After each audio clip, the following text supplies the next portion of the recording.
নমস্কাৰ এন টেলিভিছনৰ প্ৰাইম নিউজত সমুদ্ৰদৰ্শকক স্বাগতম জনাই ষ্টুডিঅ'ত মই মীনাক্ষী শৰ্মা। প্ৰথমে চাওঁ আহক আজিৰ বাতৰিৰ শিৰোনাম। ডিব্ৰুগড়ত উপস্থিত হৈ আপৰ প্ৰাৰ্থী মনোজ ধানোৱাৰৰ হৈ নিৰ্বাচনী প্ৰচাৰ চলালে দিল্লীৰ চৰকাৰৰ শিক্ষামন্ত্ৰী আতিশী মাৰ্লেনা সিঙে। শিৱসাগৰ যুৱ দলত দলীয় সভাত অংশগ্ৰহণ মুখ্যমন্ত্ৰী ডক্টৰ হিমন্ত বিশ্ব শৰ্মাৰ। ডিব্ৰুগড়ত আধা দামতে বিক্ৰী হৈছে ব্ৰইলাৰ মাংস, পিছে ইমান দামৰ ৰহস্য কি? নিমাত বিভাগীয় কৰ্তৃপক্ষ। পদূলিত হেঁপাহৰ ৰঙালী বিহুৰ প্ৰস্তুতিত এতিয়া বিভিন্ন ঠাইত আয়োজন কৰা হৈছে বিহুৰ কৰ্মশালা।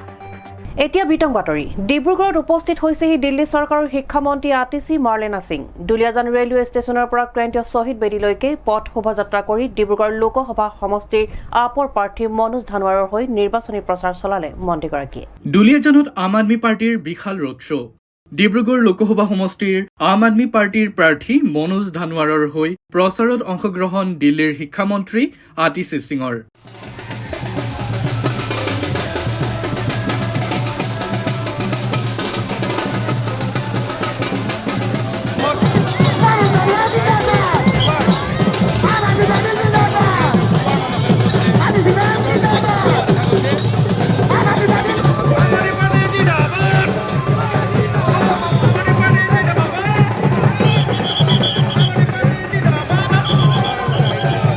দুলীয়াজান ৰেলৱে ষ্টেচনৰ পৰা কেন্দ্ৰীয় শ্বহীদ বেদীলৈকে পথ শোভাযাত্ৰা কৰি আম আদমি পাৰ্টিৰ প্ৰাৰ্থী মনোজ ধানোৱাৰৰ হৈ প্ৰচাৰ চলাবলৈ আহি দুলীয়াজানত এনেদৰে ৰোড শ্ব'ত অংশগ্ৰহণ কৰা দেখা গ'ল আম আদমি পাৰ্টিৰ নেত্ৰীগৰাকীক।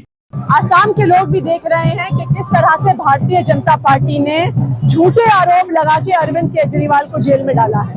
आसाम के लोगों ने देखा है कि जब हेमंत बिस्व शर्मा पे बीजेपी केस करती है, वो बीजेपी ज्वाइन कर लेते हैं तो सारी सीबीआई इंक्वायरी खत्म, सारी ईडी इंक्वायरी खत्म। लेकिन अरविंद केजरीवाल बीजेपी के खिलाफ आवाज उठाते हैं, इसलिए अरविंद केजरीवाल को जेल में डाला जाता है।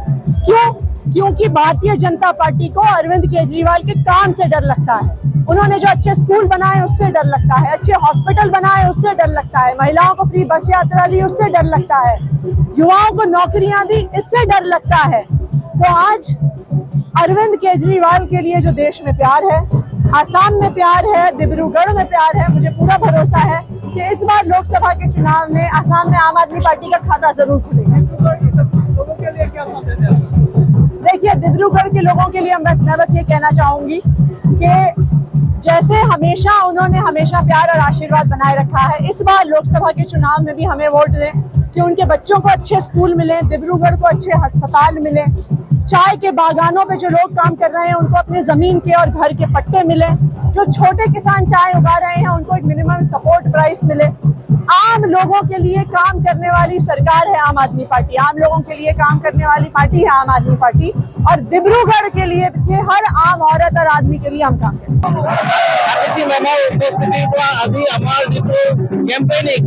এটা নতুন বাৰ্তা আমি পাইছো, তেখেতৰ কাৰণে কৰ্মীসকলৰ মাজত উৎসাহ আছে আৰু যিধৰণে সমাগম দেখিছো, আমি এটা দৃঢ় বিশ্বাস যে আগন্তুক দিনত বিপুল ভোটেৰে আম আদমি পাৰ্টি লোকসভাত জিকিবলৈ গৈ আছো। আমি চবৰে ভোট এটা ফেক্টৰ হয়, কিন্তু বাগিচা বুলি নহয়, আৰু চব জাতি জনগোষ্ঠীৰ মাজত আমি এটা বিপুল সঁহাৰি লাভ কৰি আছো। নিৰ্বাচন আগে আগে কম হৈছে আপোনাৰ। Bureau report AN television. আহিছো পৰৱৰ্তী বাতৰিলৈ। ব্ৰইলাৰ মাংস খাই ভাল পায় নেকি আপুনি? অধিক দামত ক্ৰয় কৰা ব্ৰইলাৰ যদি আপুনি আধা দামতে পায় তেন্তে কেনে হয় বাৰু? ডিব্ৰুগড়ৰ কিছু কিছু ঠাইত এতিয়া আধা দামতে বিক্ৰী হৈছে ব্ৰইলাৰ। পিছে ইমান কম দামৰ ৰহস্য কি? চাওঁ আহক আমাৰ এক প্ৰতিবেদন।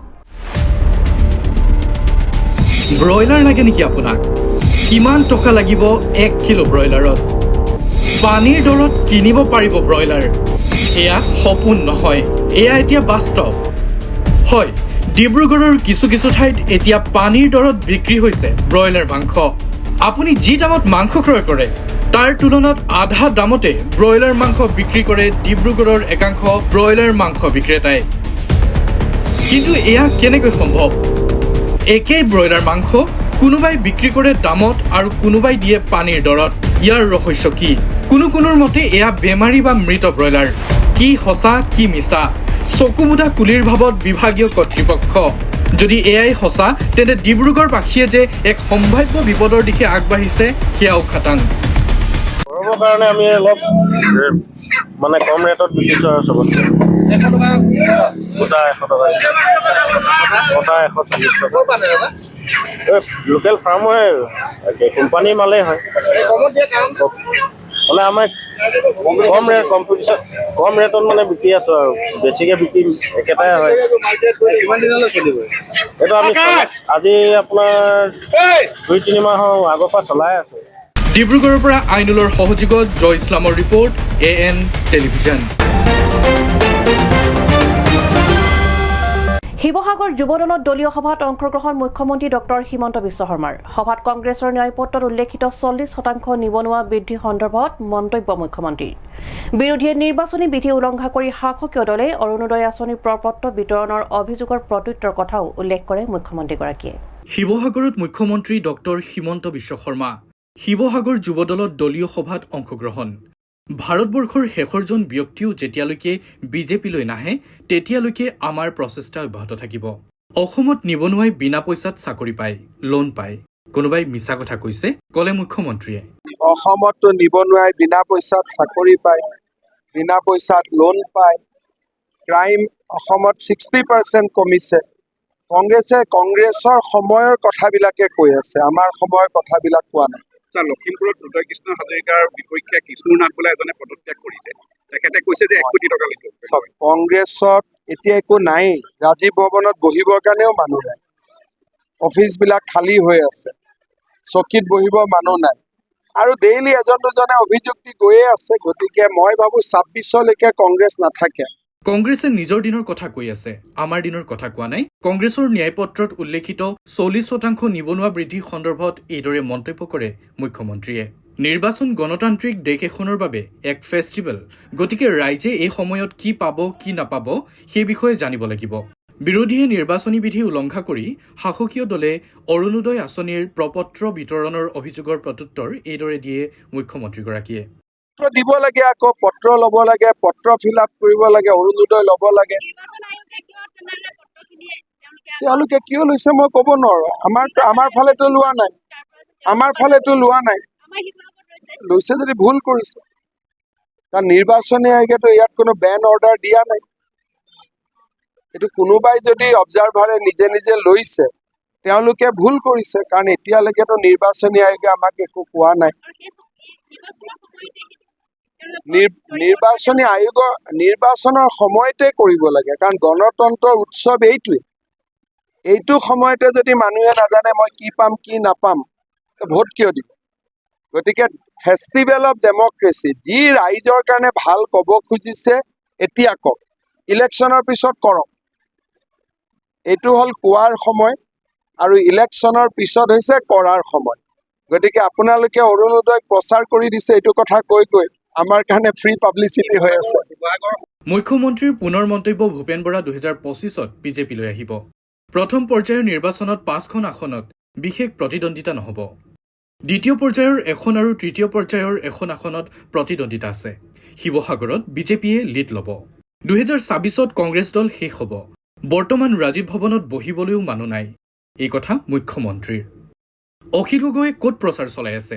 মইতো বহুত ঠাইত ঘূৰিছোঁ, মইতো গম নাপাওঁ। তেওঁৰ মাত্ৰ চকীখনক লৈ চিন্তা। তেওঁতো চাৰ্কিট হাউচতে থাকে। মই যেতিয়াই ফোন কৰোঁ তেওঁ চাৰ্কিট হাউচত থকা বুলিয়েই কয়। তেওঁ সৰ্বহাৰাৰ লগতহে থাকিব লাগে। তেওঁ এতিয়া ৰজাঘৰীয়া মানুহ। অখিল গগৈ সন্দৰ্ভত মুখ্যমন্ত্ৰীৰ এয়া মন্তব্য। অখিল গগৈয়ে ক'ত প্ৰচাৰ কৰি আছে? কোন জেগাত? মইতো যোৱাকালি লখিমপুৰত দেখিছোঁ, কালি ডিব্ৰুগড়ত দেখিছোঁ। তেওঁ ক'ত কৰি আছে?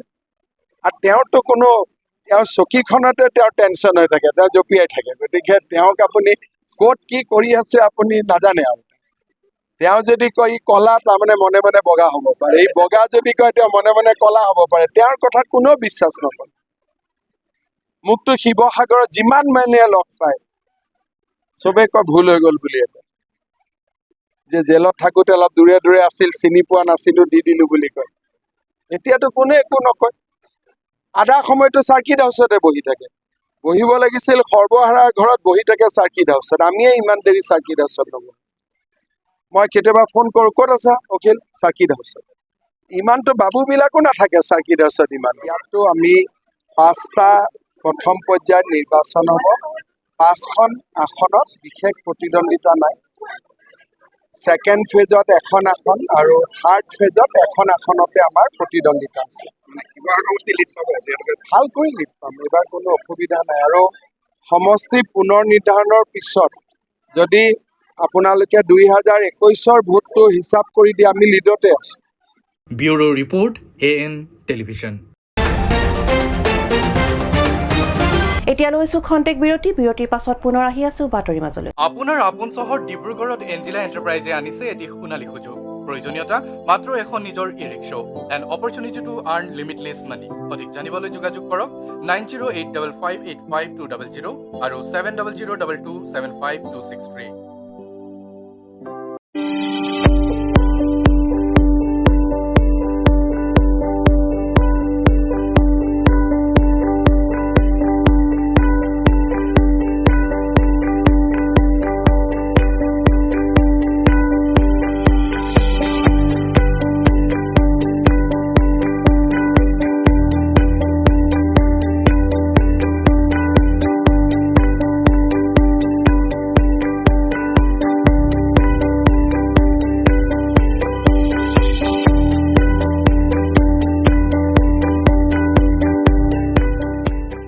পুনৰ আহিছো বাতৰিৰ মাজলৈ। 2024 চনৰ চলিত লোকসভা নিৰ্বাচনৰ বাবে অসম জাতীয় পৰিষদৰ নিৰ্বাচনী ইস্তাহাৰ আজি ডিব্ৰুগড় চহৰৰ দ্য প্ৰিমলেণ্ড হোটেলত মুকলি কৰা হয়।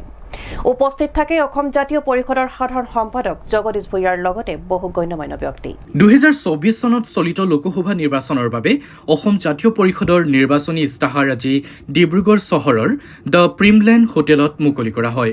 উপস্থিত থাকে অসম জাতীয় পৰিষদৰ সাধাৰণ সম্পাদক জগদীশ ভূঞা, মুখপাত্ৰ জিয়াউৰ ৰহমান, ডিব্ৰুগড় লোকসভা সমষ্টিৰ মুখ্য আহ্বায়ক চিত্তৰঞ্জন বসুমতাৰীকে ধৰি অসম জাতীয় পৰিষদৰ নেতাকৰ্মীসকল।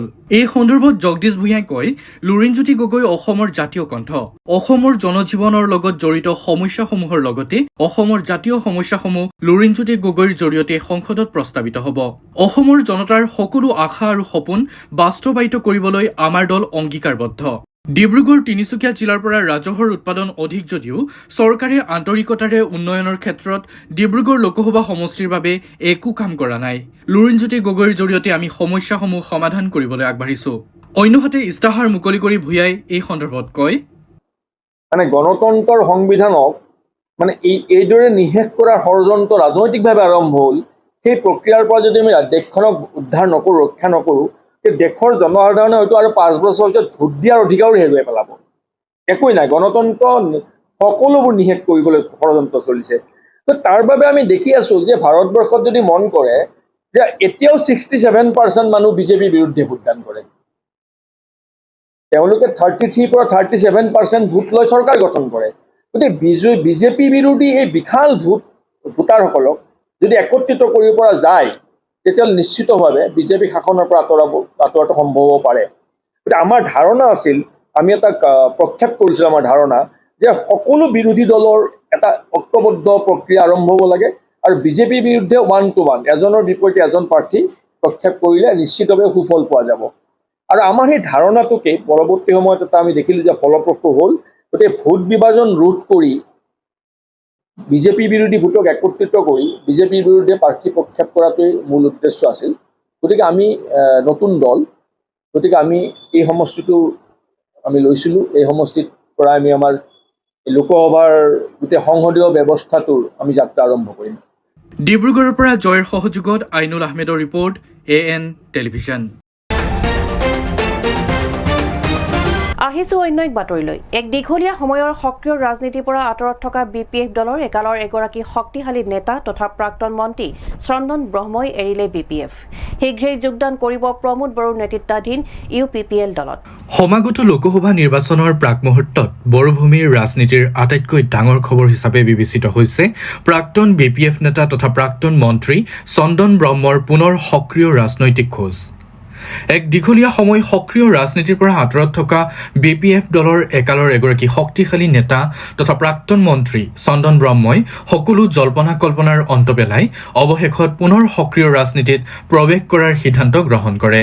চিৰাঙৰ চাপাগুৰিস্থিত হোটেল ছিগনেটত এক সংবাদমেল সম্বোধন কৰি অহা 12 এপ্ৰিলত কাজলগাঁৱত এক বিশাল জনসভাত প্ৰমোদ বড়োৰ নেতৃত্বাধীন UPPL দলত আনুষ্ঠানিকভাৱে যোগদান কৰাৰ কথা ঘোষণা কৰিছে। সেইদিনা চন্দন ব্ৰহ্মৰ সৈতে বহুকেইটা জাতীয় দল সংগঠনৰ নেতা কৰ্মীয়ে আনুষ্ঠানিকভাৱে UPPL দলত যোগদান কৰিব বুলি এই সংবাদমেলতেই জনাইছে ব্ৰহ্মই। দীঘলীয়া সময় ৰাজনীতিৰ পৰা আঁতৰত থকাৰ কাৰণ সন্দৰ্ভত বিশেষ মন্তব্য নকৰিলেও তেওঁ ৰাজনীতিৰ পৰা জিৰণি লোৱাৰ প্ৰয়োজন আছিল বুলি মন্তব্য কৰে। UPPL দলত যোগদান কৰাৰ আঁৰত পূৰ্বৰ ৰাজনৈতিক দল বা নেতা কাৰো প্ৰতি তেখেতৰ কোনো আক্ষেপ বা অভিযোগ নাই। কেৱল সময়ৰ আহ্বানত তেওঁ প্ৰমোদ বড়োৰ নেতৃত্বাধীন UPPL দলত যোগদান কৰাৰ সিদ্ধান্ত গ্ৰহণ কৰিছে বুলি জানিবলৈ দিয়ে। আগন্তুক 12 তাৰিখ 4টা বজাত চিৰাং জিলাৰ হেডকোৱাৰ্টাৰ কাজলগাঁৱত বৰ্তমান প্ৰমোদ বড়ো ডাঙৰীয়াৰ নেতৃত্বাধীন UPPL ৰাজনৈতিক দলত মই লগতে বহুতো দল সংগঠনৰ নেতা কৰ্মী শুভাকাংক্ষী ৰাইজ যোগদান কৰিম। সেইদিনাখন সেই কাৰ্যসূচীত ইচ্ছুক ব্যক্তিসকলে অংশগ্ৰহণ কৰিব পাৰিব। News desk AN television. তুংগত উঠিছে বিজেপিৰ নিৰ্বাচনী প্ৰচাৰ। দেওবাৰে বিজেপি মিত্ৰ দলৰ প্ৰদান বৰুৱাৰ 3খন বিশাল নিৰ্বাচনী সভাত বিভিন্ন দলৰ পৰা বিজেপিত যোগদান কৰে 5 শতাধিক লোকে। তুংগত উঠিছে বিজেপিৰ নিৰ্বাচনী প্ৰচাৰ। চিলাপথাৰত বিৰোধীৰ নিষ্প্ৰভ স্থিতিৰ বিপৰীতে দেওবাৰে দেখা গ'ল বিজেপি মিত্ৰ দলৰ 3খন বিশাল প্ৰচাৰ সভা। অঞ্চলটো কোলাজান, চেঙাজান আৰু দনিপোলো সাংস্কৃতিক কেন্দ্ৰত অনুষ্ঠিত নিৰ্বাচনী সভাত জনসমুদ্ৰ। পুনতে কোলাজনত কেইবা সহস্ৰ লোকৰ উপস্থিতিত অনুষ্ঠিত মিত্ৰ দলৰ প্ৰাৰ্থী প্ৰদান বৰুৱাৰ নিৰ্বাচনী সভাত বিভিন্ন দলৰ পৰা বিজেপিত যোগদান কৰে 5 শতাধিক লোকে। ইপিনে বিগত সময়ত সাধাৰণ সাংসদ প্ৰদান বৰুৱাৰ ভূমিকা নিষ্ক্ৰিয় থকা বুলি হোৱা চৰ্চাৰ প্ৰত্যুত্তৰত নিজকে ৰামায়ণৰ মহাৰাণী কৈকেয়ীৰ সৈতে তুলনা কৰি কৈকেয়ীয়ে উচিত সময়ত বৰদান গ্ৰহণ কৰাৰ দৰে যথা সময়তহে যথোচিত বিষয়ৰ ওপৰত সৰব হ'ব বুলি কয়। একেদৰে চিলাপথাৰ দনিপোলো সাংস্কৃতিক কেন্দ্ৰত অনুষ্ঠিত আন এখন নিৰ্বাচনী সভাত অজস্ৰ সমৰ্থকে নাচি বাগি আদৰি নিলে মিত্ৰ দলৰ প্ৰাৰ্থীজনক। সভাত বিভিন্ন দলৰ পৰা কেইবাশ লোকে গেৰুৱা দলত যোগদান কৰে। News desk AN television. এতিয়া লৈছো খন্তেক বিৰতিৰ পাছত পুনৰ আহি আছো বাতৰিৰ মাজলৈ।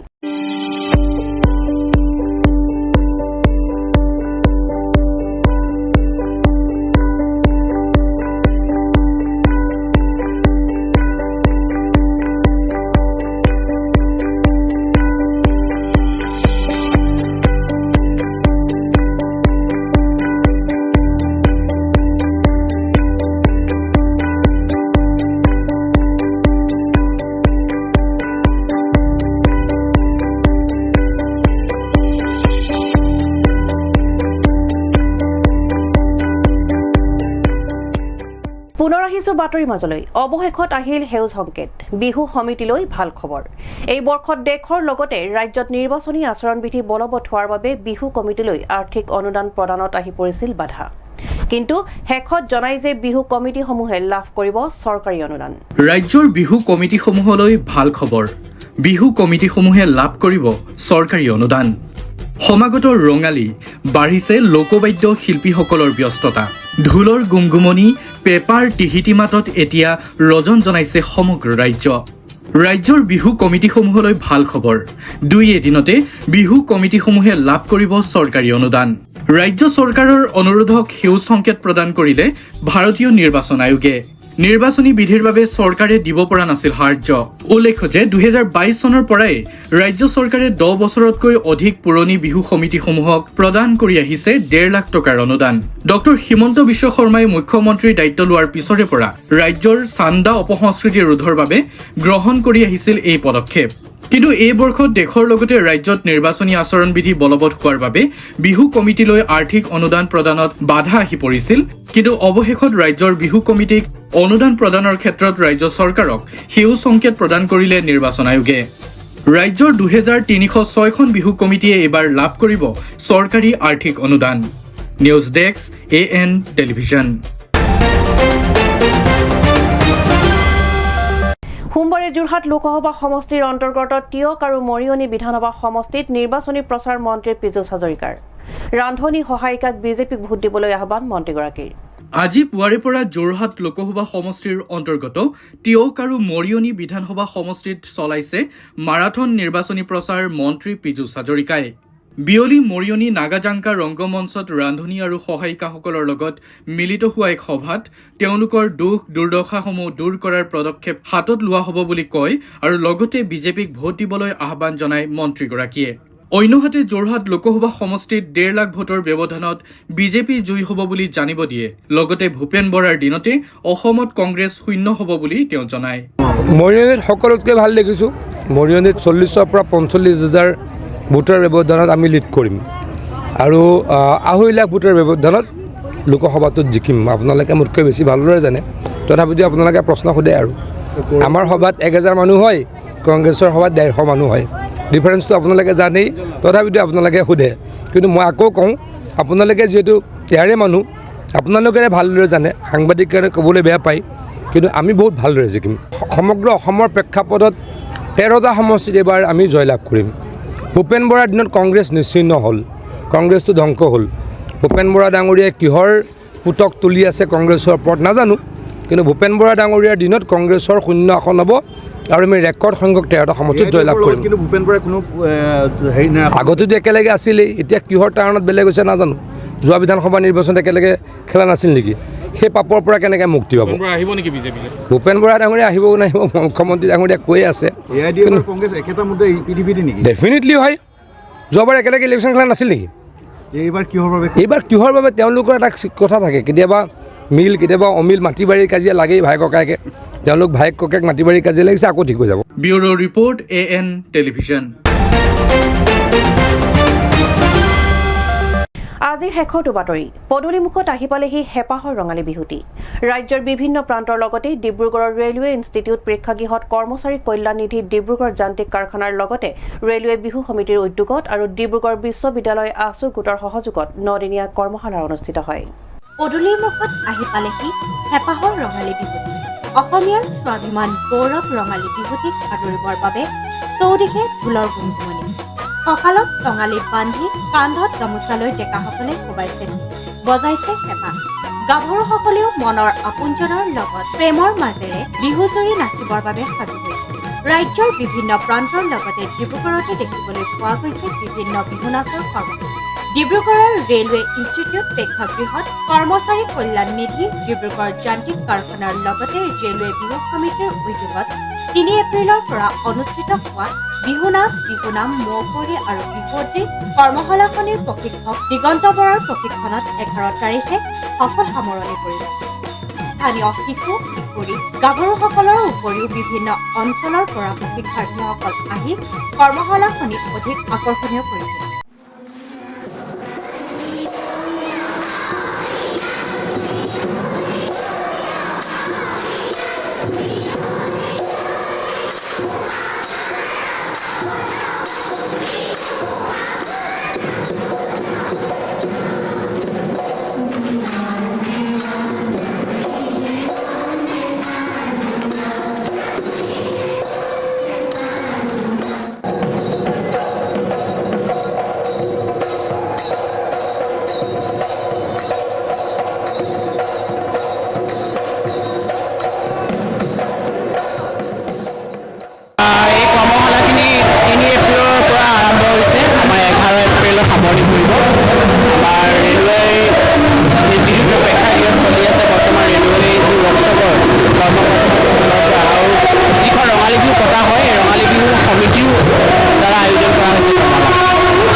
নিজা পৰম্পৰা ৰক্ষা কৰা আৰু ব্যতিক্ৰমী আন এখন বিহু হৈছে ডিব্ৰুগড় বিশ্ববিদ্যালয় আছু গোটৰ বিহু। বহু ঘাট প্ৰতিঘাতৰ মাজেৰে অতি আড়ম্বৰপূৰ্ণভাৱে 10 দিনীয়াকৈ শ্বহীদ খৰ্গেশ্বৰ তালুকদাৰ খেলপথাৰৰ বাকৰিত অনুষ্ঠিত কৰা হ'ল বিহু নাচ কৰ্মশালা আৰু ঢোলবাদনৰ প্ৰশিক্ষণ। দৈনিক শ্ৰেণীকোঠাত অধ্যয়ন, প্ৰেক্টিকেল এছাইনমেণ্টত ব্যস্ত থকা ভিন ভিন বিভাগসমূহৰ ছাত্ৰ ছাত্ৰীসকলেও এই বিহুৰ কৰ্মশালাৰ পৰিৱেশ চৌহদত দেখা পাই বিহুৰ বাকৰিলৈ বুলি ঢাপলি মেলি অংশগ্ৰহণ কৰা দেখা গ'ল। এই বৰ্ষত লতাশিল বিহুৰ দুগৰাকীকৈ বিহুৱতী নিহাৰিকা শইকীয়া আৰু মৌচুমী সোণোৱালে প্ৰশিক্ষণ প্ৰদান কৰিলে প্ৰায় 3 শতাধিক ন শিকাৰু নাচনীক। অন্যহাতে 2 শতাধিক কণ কণ ঢুলীয়াক ঢোল বাদনৰ আদিপাঠ শিকালে বিশিষ্ট ঢুলীয়া অলংকৃত সোণোৱালে।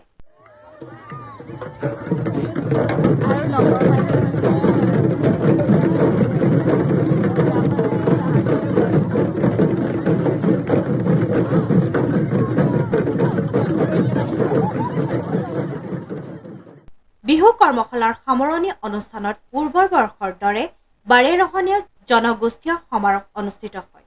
এই অনুষ্ঠানত সদৌ অসম ছাত্ৰ সন্থাৰ সাধাৰণ সম্পাদক শংকৰজ্যোতি বৰুৱা মুখ্য অতিথি হিচাপে উপস্থিত থাকে। সুবোধ পাছনৰ সৈতে মীনাক্ষী শৰ্মাৰ ৰিপৰ্ট AN টেলিভিছন। আজিৰ বাতৰি ইমানেই। AN টেলিভিছনৰ ষ্টুডিঅ'ৰ পৰা মই মীনাক্ষীয়ে ইমানতে বিদায় লৈছোঁ। নমস্কাৰ।